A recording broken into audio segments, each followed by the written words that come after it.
Film की शुरुआत में हमें रात का वक्त दिखाया जाता है, जहां रफजान अपनी पत्नी मोना के साथ सो रहा होता है। तभी रफजान की नींद टूट जाती है और वह देखता है कि मोना बिस्तर पर नहीं है, तो चेक करने बाथरूम में जाता है, लेकिन मोना वहां भी नहीं होती, जिसे देखकर वह घबरा जाता है और मोना को इधर उधर खोजने लगता है, लेकिन मोना कहीं नहीं मिलती।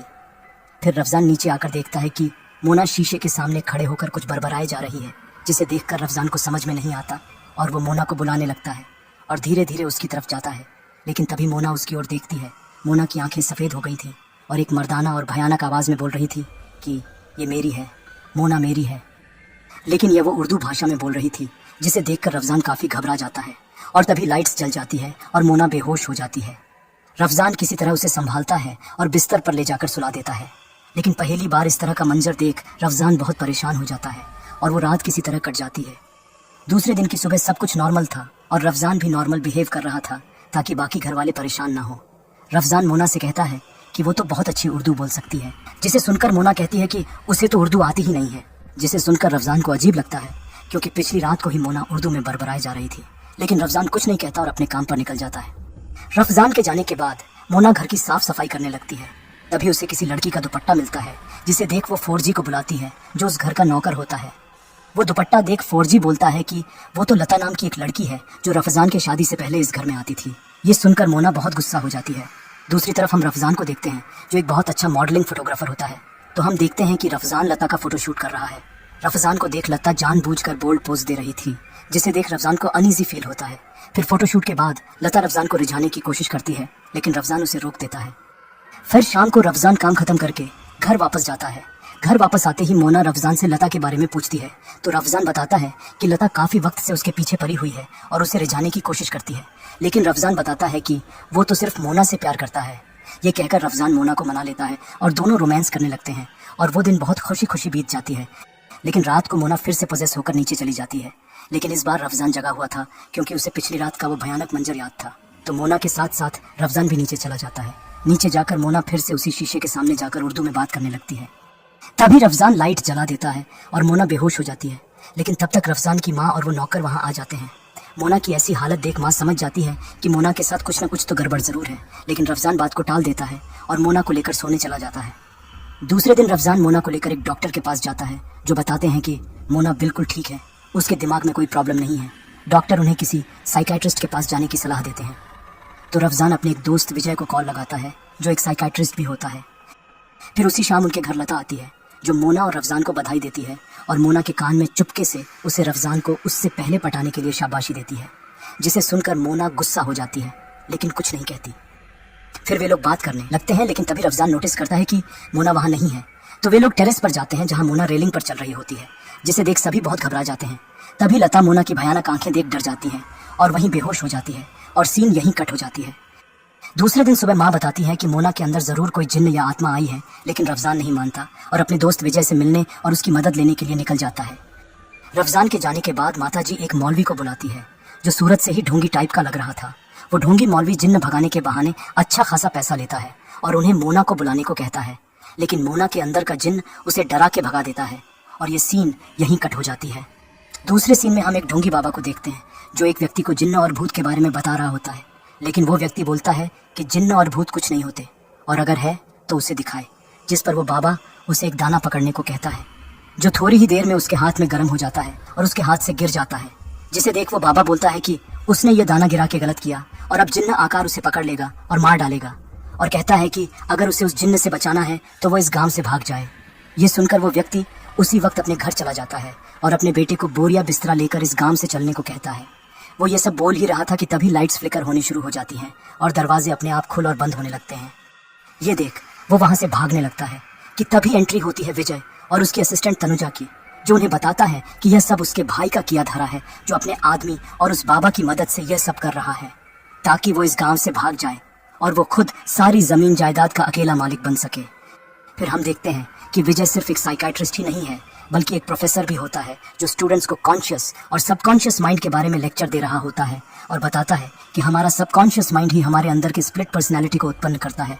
फिर लेक्चर खत्म होने के बाद विजय की मुलाकात रफजान से होती है, जिसे वहां देख विजय बहुत खुश होता है।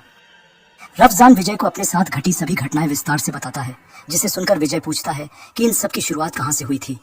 तब रफजान उसे सारी बात बताता है और यहाँ हमें मोना के अतीत के एक अध्याय के बारे में पता चलता है। रफजान और मोना की मुलाकात उसके स्टूडियो में हुई थी, जहाँ उनमें प्यार हो गया। लेकिन मोना की माँ को यह रिश्ता मंजूर नहीं था, तो वे दोनों भागकर शादी कर ली थी। शादी के बाद वे लोग रफजान के दादी से मिलने गांव जाते हैं, जहां उनके सभी रिश्तेदार रफजान की पत्नी को देखने और उन्हें आशीर्वाद देने के लिए आए हुए थे। उसके बाद दोनों टहलने निकल गए और रफजान मोना की तस्वीरें खींचने लगा। तभी मोना की नज़र एक अबंडेंट हवेली पर पड़ी, तो रफजान उसे वहां लेकर जाता है और बताता है कि ये हवेली दत्ता की हवेली है, जो काफ़ी साल पहले यहाँ के ज़मींदार थे, जो गाँव वालों पर मनमानी करते थे। एक दिन उन्होंने एक लड़की को गाँव से उठा लिया, जिसे देख सभी गाँव वाले गुस्सा हो गए और पूरे दत्ता खानदान को मार के एक कुएं में फेंक दिया। उसके बाद से यह हवेली हॉन्टेड हवेली के नाम से जाना जाता है। फिर तस्वीरें खींचते खींचते गलती से मोना उसी कुएं में गिर जाती है, जिसे रफजान बचा लेता है। वहाँ का एक लोकल डॉक्टर मोना को चेक करके रफजान को उसे जल्दी से किसी बड़े हॉस्पिटल में ले जाने को कहता है। तो रफजान उसी वक्त मोना को लेकर शहर की तरफ जाने लगता है, लेकिन रास्ते में ही मोना को होश आ जाता है।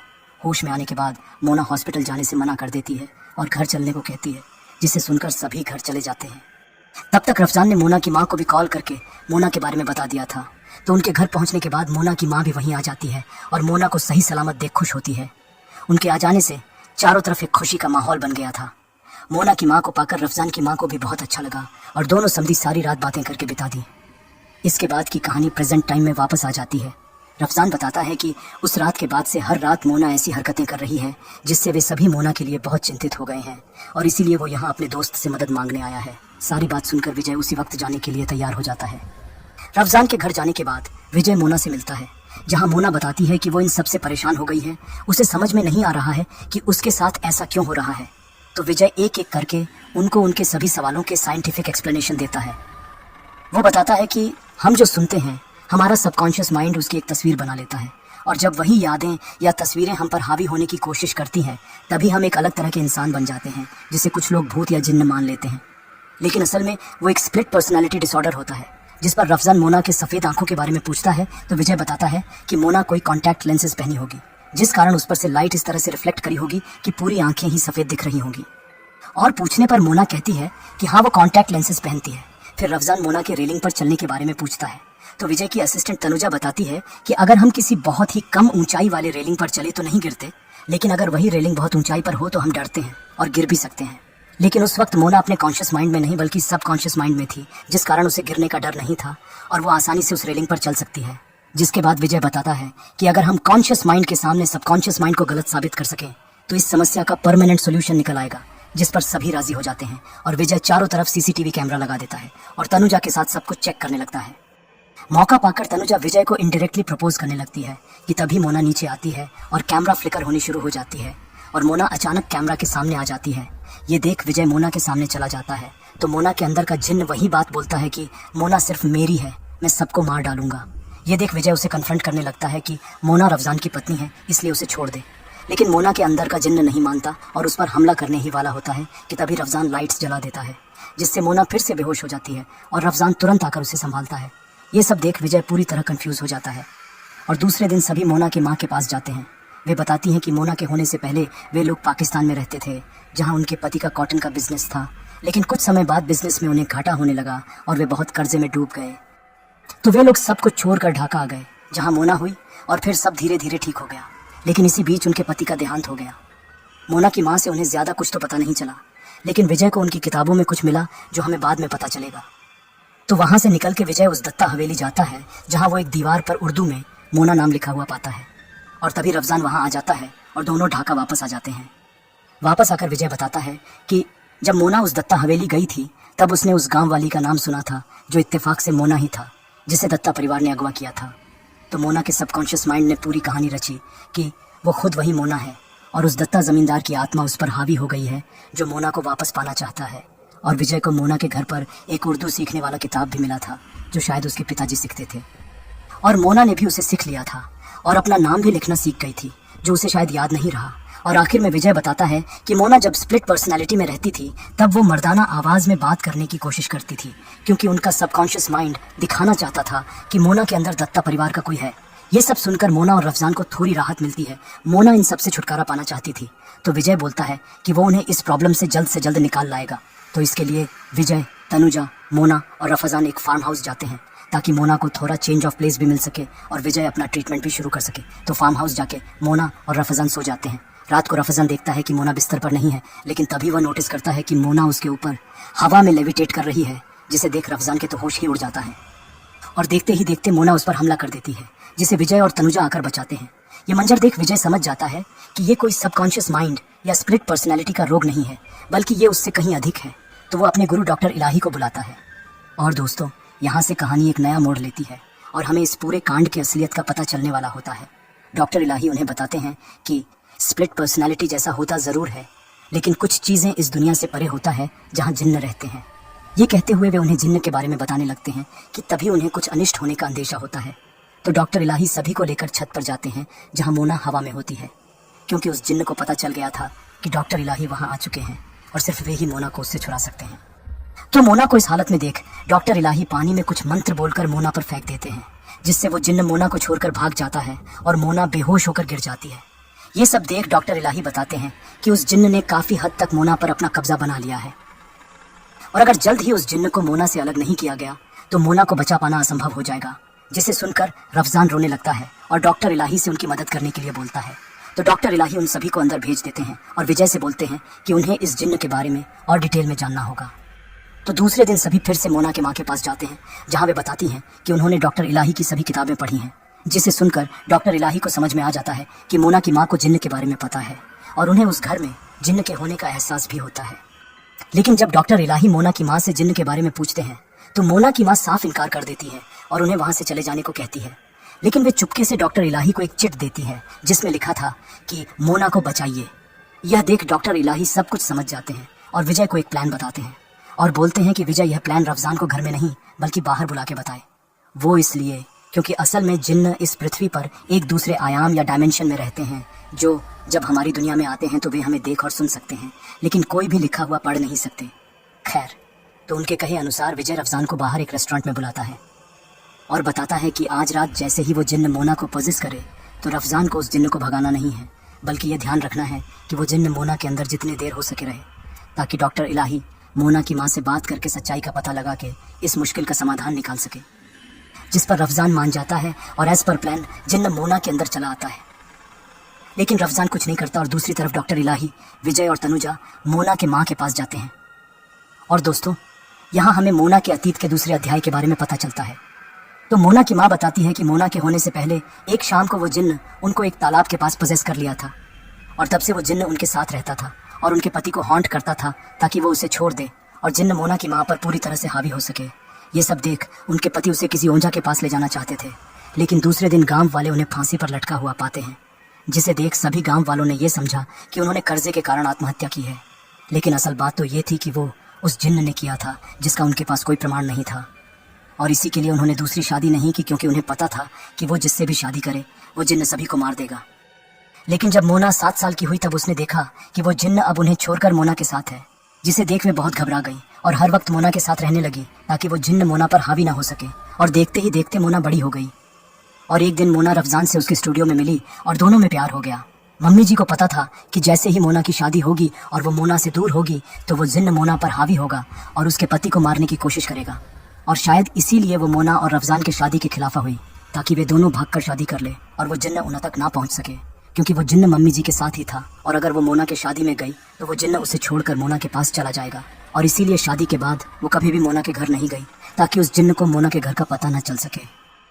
लेकिन जब उस दिन रफजान ने बताया कि मोना का एक्सीडेंट हुआ है और मुझे बुलाया, तो मैं खुद को अपनी बेटी को देखने जाने से रोक नहीं पाई और वहाँ चली गई, जिससे हुआ ये कि उस जिन्न को मोना के घर का पता चल गया और तभी से उनके जीवन में सभी घटनाएं घटने लगी।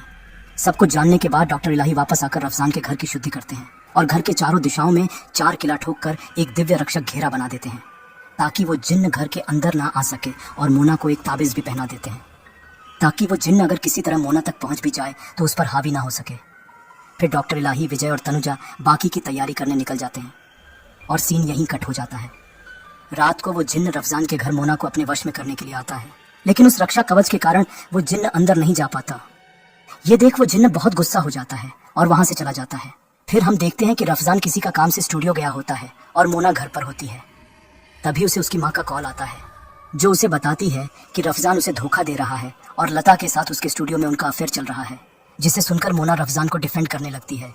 तो मोना की माँ कहती है कि रफजान उस पर जादू टोना करके उसे पागल साबित करना चाहता है और लता के साथ रहना चाहता है, और इसीलिए उसने मोना के गले में ताबीज़ पहना रखा है। फिर मोना की माँ कहती है कि उसने मोना को इतने सालों से संभाला है, वो मोना को गलत एडवाइस नहीं देगी। फिर वो कहती हैं कि तुम अभी रफजान के स्टूडियो जाओ और उन्हें रंगे हाथों पकड़ो और उस ताबीज़ को भी निकाल दो। जिससे हम समझ पाते हैं कि वो वही जिन्न है जो मोना की माँ बनकर उनकी आवाज़ में मोना से बात कर रहा है और किसी तरह मोना को उस ताबीज़ से अलग करके घर के बाहर निकालने की कोशिश कर रहा है ताकि वो मोना को अपने वश में कर सके। और हम देख पाते हैं कि उस जिन्न ने मोना की माँ को भी मार डाला होता है, लेकिन ये बात मोना समझ नहीं पाती, बल्कि वो एक कश्मकश में होती है। एक तरफ है उसका प्यार जिस पर वो भरोसा करती है, और दूसरी तरफ है उसकी माँ जिसने उसे हमेशा हर मुसीबत से बचाया और उसका साथ दिया। और वैसे भी मोना को रफजान और लता पर शक था, और उसके माँ के कहने पर उसे लगने लगा था कि वो शायद सच कह रही होगी, क्योंकि एक माँ भला अपनी ही बेटी से उसके पति के बारे में झूठ क्यों बोलेगी। तो मोना उस ताबीज़ को निकाल के घर से बाहर चली जाती है, और उसके घर से बाहर जाते ही वो जिन्न उसे अपने वश में कर लेता है। रफजान की माँ और फौजी दोनों मिलकर मोना को रोकने की कोशिश करते हैं, लेकिन उसे रोक पाना उनके बस की बात नहीं थी। तब तक रफजान भी वापस आ चुका था। रफजान देखता है कि मोना उस जिन्न के वश में है और उसके गले में वो ताबीज़ नहीं है, तो वो उसी वक्त कमरे में जाकर ताबीज़ ले आता है और मोना को पहना देता है। और ताबीज़ के पहनाते ही वो जिन्न वहाँ से चला जाता है और मोना बेहोश हो जाती है, और सीन यहीं कट हो जाता है। दूसरे सीन में हम सभी को रफजान के घर में देखते हैं, जहाँ डॉक्टर इलाही बताते हैं कि कल अमावस्या की रात है और वो जिन्न पूरी तरह कोशिश करेगा कि वो मोना पर पूरी तरह कब्जा कर ले, जिससे वो हमेशा के लिए मोना के साथ रहेगा, और जब तक मोना जिंदा रहेगी वो जिन्न उसी के साथ रहेगा। लेकिन अगर वे लोग उस जिन्न को सिर्फ उस रात के लिए रोक सकें और वो रिचुअल पूरा कर सकें, तो वो मोना को फिर कभी परेशान नहीं कर पाएगा। ये सुन के सभी तैयार हो जाते हैं।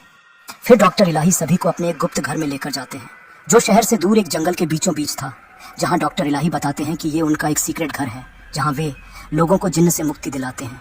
वहाँ जाकर डॉक्टर इलाही सभी को एक कमरे में भेज देते हैं ताकि वे सभी तैयार होकर उनके कमरे में आ जाएं। उनको दूसरे कमरे में भेजकर डॉक्टर इलाही उस कमरे में सारा अरेंजमेंट कर लेते हैं और कमरे के बीचों बीच एक स्टार ड्रॉ कर देते हैं। तब तक सभी तैयार होकर उस कमरे में आ जाते हैं।